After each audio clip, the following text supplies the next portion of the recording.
YouTube, and welcome back to a brand new video. And today we're going to be doing the Suns off-season predictions. Yeah, the Phoenix Suns, they're in an interesting spot. Well, we had Devin Booker go on an interview and say he's tired of not making the playoffs.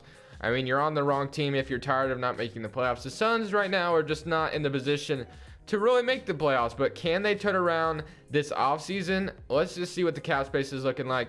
I mean, they have Brandon Knight. Hopefully he comes back. Maybe he's a nice backup point guard. Maybe you can trade him. I don't know. Tyson Chandler, 1 year left in his contract. You got TJ Warren on a nice long-term deal. Not too bad of a contract. Jared Dudley. So you should have almost a lot of cap space after this season, because you get rid of the veterans that you don't need, like Tyson Chandler, Jared Dudley. Those are just contracts you really don't need. And obviously you're going to have to extend Devin Booker. You got to get that done. Over Ayton, you can decide whether or not you want to re-sign him, bring him long-term to the Phoenix Suns. It's just a lot the Suns can try to figure out this offseason. So let's go ahead and try to make something happen. Let's predict what I think the Suns will do this offseason. So the Phoenix Suns right now, obviously not a very good team. They've been a lottery team for like the past, I don't know how many seasons, but they've been there for a while. And they're projected the #1 pick. So if we don't get the #1 pick, I will be, or #2 pick. That's not bad either. I am going to trade for the #1 pick, though, because I think the Suns are projected to get the #1 pick. I could be wrong about that, but I'm going to go ahead and do it anyway. I think it's either between the Hawks or the Suns, so I'm just going to go ahead and make this trade happen. And who? The Bulls. #1, #2 for the #1 pick. They decline, and let's go ahead and turn the trade overrun back off. And yeah, all right. So, guys, I have a big announcement, actually, too. I have the 12th pick as well, the Heat's pick. Oh, that's cool. So they got, well, Heat's not a lottery team this year, but so I'm gonna trade this back to the Heat, actually. Wait, I don't know what the predictions were, but what are they? The Heat probably have like the 22nd pick or something like that. If I don't know, whatever, we'll keep it. 12th pick, whatever. It might not be very important anyway, but it is my birthday tomorrow, so that's cool. And then, you know what? One thing I've noticed about doing these type of rebuilds is you guys seem to really like the, realistic format. And honestly, I think that's something I will go with going forward. I think in the rebuilds going forward, I'm going to be doing a realistic aspect. I think that all my rebuilds going forward are going to be realistic. And if you guys are okay with that, let me know down in the comment section below. I don't want to go out, sign Kevin Durant on every team or something like that. But I do want to bring more realistic videos to you guys, so because it seems like everyone likes when I do realistic rebuilds. They've liked that better, so that's something I'll be looking to do. But of course, with the first move the Suns should do this offseason is, of course, if they have the #1 pick, draft DeAndre Ayton. You can have Devin Booker, DeAndre Ayton together. That is a dynamic duo. You do not pass up on that. That is going to be a good duo. DeAndre Ayton looks like the best prospect in this draft. So go ahead and take DeAndre Ayton here with the #1 pick. No, I don't even need to look at these trade offers. We know exactly who we're grabbing. So I absolutely expect the Suns to get DeAndre Ayton if they do have the #1 pick. So let's go ahead and be all right with that pick, because that is a very good pick. That is a step in the right direction. We're just going to simulate to the end. Let the Suns draft number 12, I guess. I mean, I wish 2K Start Today was fixed. It would make everything so much better and make this series a little bit even more realistic, which is what I'm trying to do going forward. Like I said, you guys like that aspect of my rebuild, so I try to keep it realistic. But when Start Today is broken, it kind of messes up the quality of the video. There's not much I can do about it. So that's the crappy part. I definitely think about 2K sometimes. Who would we get with the 12th pick? Yeah. So he's not gonna be very important. So I guess I'll sign him, but I mean, whatever. So we got DeAndre Ayton. We could be okay with that. Tyler Ulis. Do we accept Allen Williams? I mean, why not? Bring him back. So let's go ahead. Go through this offseason. Qualifying offers Elfrid Payton. I think you go ahead and offer it. Maybe someone offers him 20 mil. You don't match it. Whatever, right? You don't lose much, I guess. All you did was trade a second rounder for Elfrid Payton. So not a huge deal. But let's go ahead and look at this roster. So now we got Devin Booker, TJ Warren, DeAndre Ayton. You got Josh Jackson as well, who could play the 4, honestly, because that's what he used to do in college anyway. But you would like a guy that could shoot threes better than that. He's only on a D, so you would like an ideal guy that could probably stretch the floor a little bit more. So other than that, you really don't. I mean, Jared Dudley, but do you really want to start him? No, not really. He's like 33 years old, so not the best ideal situation. You got Tyler Ulis at the point guard position right now. like I said, you could re-sign. Where's Brandon Knight at?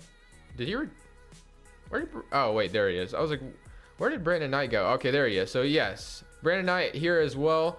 Tyler Ulis, of course. You got Devin Booker, Troy Daniels here. You got Devon Reed. I don't even know how to say his name. TJ Warren, Josh Jackson, Allen Williams, Marquise Chris, Jared Dudley, Dragon Bender, DeAndre Ayton, Tyson Chandler. So I think there's a lot you can do this offseason, honestly. The Suns have a lot of options because they have a lot of young players they can trade. I think if I'm the Suns, I might try to look at the offers for Dragon Bender out there to get rid of him. I mean, he hasn't really panned out. He was like the 4th pick in 2016. Hasn't been that great. He really hasn't. So if there's something you give for, what's his name? Dragon Bender. I forgot what his name was for a second. Then you go ahead and do it. So I might try to see what the options are as far as trading some of these players away. Guys, so I actually see something like this absolutely making sense for the Suns and the Bulls to do. Look, so the Suns get rid of Brandon Knight's contract, and Dragon Bender has another option after this year. So he's got 2 years left of his contract. Brandon Knight, obviously 2 years left as well. And the Suns want to get rid of his contract. They get Bobby Portis in return. So Bobby Portis obviously is about to be a free agent for the Chicago Bulls.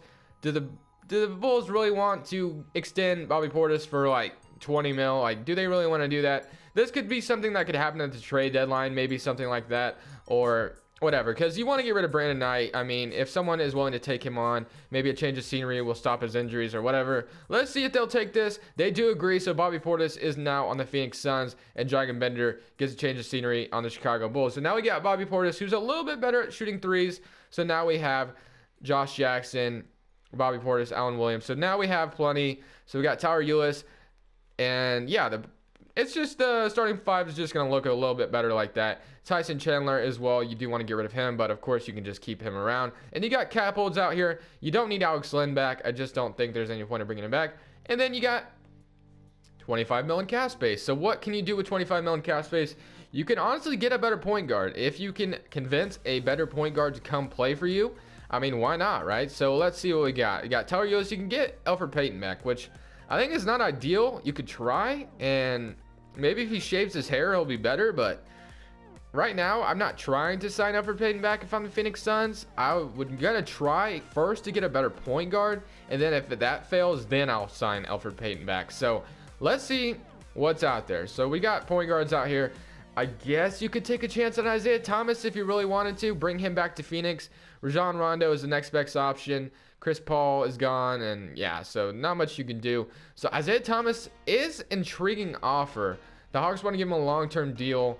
The Suns could honestly give him a 1-year deal and see how it goes. I mean, we could do that. I don't think the Suns should give him a long-term deal. I think that'd be kind of crazy, but should we? Let's try it. So let's give him a 1-year deal. What else could we possibly spend it on? Maybe you could go after Jabari Parker if you really wanted to, and maybe they don't match. So instead of getting Bobby Portis, you get Jabari Parker if you can trade Brandon Knight's contract, and maybe the Bucks don't match. Let's try that. Let's just offer him a contract. Why not? So let's see what we got. Elfrid Payton is still out there, and Jabari Parker goes back to the Bucks. But Isaiah Thomas, like I said, is still out there. So let's give him 25 for 1 year. Let's see. He's got one contract offer, and it's from the Phoenix Suns. Now, I'm not saying that the Suns might actually go after Isaiah Thomas this offseason, but it is a case where he's on a 1-year deal. I don't know, actually. This is making me think about this because this is supposed to be a prediction video. Do I really think Isaiah Thomas finds himself on the Phoenix Suns on a 1-year deal? I seriously doubt it, so I'm kind of glad we can't sign him. So I'm going to go ahead and decline that, actually. I was thinking that maybe it would make sense, but I'm not sure if that makes a ton of sense. But bringing Elfrid Payton back, I guess, is something you could do. You can get 12 mil, I guess, for 3 years. That's not too bad. It's not a terrible contract. That's still a tradable contract. So Elfrid Payton for 2 years. Hopefully no one's trying to offer him like a ton of money. So, I mean, I guess you get Elfrid Payton back, re-sign him, and then you still have 8 million cap space you could do whatever you want with. But, I mean, ooh, JJ Redick wants a lot of money too. But, so we still have about 19 million cap space, but honestly, just going to go ahead and let it be. I don't think the Suns really need to go after anyone else. They get, like I said, they could do a trade like that. TJ Warren, Elfrid Payton on a long-term contracts, but the contracts are not bad, like I said. Devin Booker is going to get paid, that's for sure. You could pay Bobby Portis if you want, or you could just try him out for 1 year, see what happens. Tyson Chandler will be a free agent. That will be a blessing for the Phoenix Suns. But I'm going to go ahead and simulate to the rotation. So this is the rotation we have at hand. You got Elfrid Payton, Devin Booker, TJ Warren, Bobby Portis, DeAndre Ayton, Josh Jackson, Al Williams, Troy Daniels, and Marquise Chris, and Tyson Chandler down there not getting any minutes, and Tyler Ulis. So that's something I can see happening. You know, Tyson Chandler might not get minutes. Like, he's going to probably ride the bench out, but first scoring option, of course, Devin Booker, DeAndre Ayton. We're basically going to be running this through a Kobe and Shaq kind of role because Devin Booker and DeAndre Ayton, like it's been said, could be in kind of a next Kobe and Shaq duo. So that would be nice. Of course, I think Devin Booker would want to resign with the Phoenix Suns if they draft DeAndre Ayton and they have a nice season together for the first time. And then, I mean, I don't see why not. So this team actually could push and maybe compete for a playoff spot, but obviously not championship ready, nothing like that. But it is a team that could potentially make the playoffs if they had an offseason like this. But, I mean, are they really going to? I have no idea. But I'm going to go ahead, turn trades off. I don't think I'm going to make any moves at the trade deadline. And let's see how it all unfolds. Welcome to the questions of the day part of the video, guys. You guys submitted your questions. I'll be answering them. If you want me to answer your questions, leave it down in the comment section below this video. I'll be answering it in the very next video. Who is better, Jason Tatum or Josh Jackson? Jason Tatum easily. Where's Josh Jackson right now? I mean, Jason Tatum's on the better team, so I can't really say that. But come on. All right. Who should the Clippers draft with the 12th and 13th picks? One of the maybe one of the Bridge brothers, and if someone falls to them, I don't know. I don't really know much about the rookie draft class. I know that sounds stupid, but I don't watch college basketball very much, so I don't know a lot about it. But one of the Bridge brothers and maybe someone else. Do you think the lottery is rigged? Yeah, it's been rigged before. I think it is. I think there's a very big possibility it's rigged. I mean, NBA is all about making money, of course. And then, let's see, with the Raptors down 0-2 to the Cavs and 76ers down 0-2 to the Celtics, who has a better shot at winning their series and who has a better shot of coming back? I love that question. Cowboy X Factor asked. Warren Johnson asked, do you think the lottery is rigged? And Jeremiah Morgan asked the Clippers draft picks. And Crazy Candy asked about the Jason Tatum, Josh Jackson. And then with the Raptors, like I said, down 0-2. Well, now they're both down 0-3 updated. So I think they're both done. I mean, the stats, like statistics show when you're down 0-3, there's not a lot of a chance of coming back. So Celtics surprised me for sure. I did not expect them, and this was the year the Raptors were finally supposed to be different, but it just didn't work out that way. LeBron James is just LeBron James. But thank you guys so much for the questions. Enjoy the rest of the video, guys. Appreciate it. At the end of the season, Russell Westbrook is your MVP. Michael Porter Jr. is your Rookie of the Year. Carmelo is your Sixth Man of the Year. I had to laugh when I saw that. Andre Drummond, Defensive Player of the Year. Jordan Bell is Most Improved. And Dana Folk is your Coach of the Year. Never seen that name. Dana Folk. All right. So, Russell Westbrook, James Harden, LeBron James, Giannis Drummond. Do we have anybody? Is Devin Booker? No, he's not. All defensive first team, all rookie first team.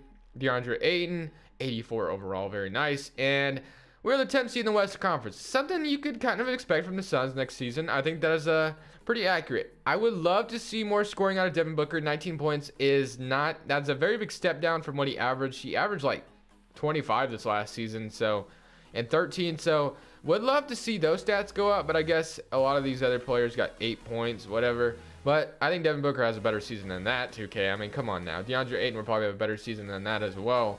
But thank you guys so much for watching. Leave a like if you did enjoy, and of course, subscribe if you haven't already. But this is Crushables, and I'm saying peace.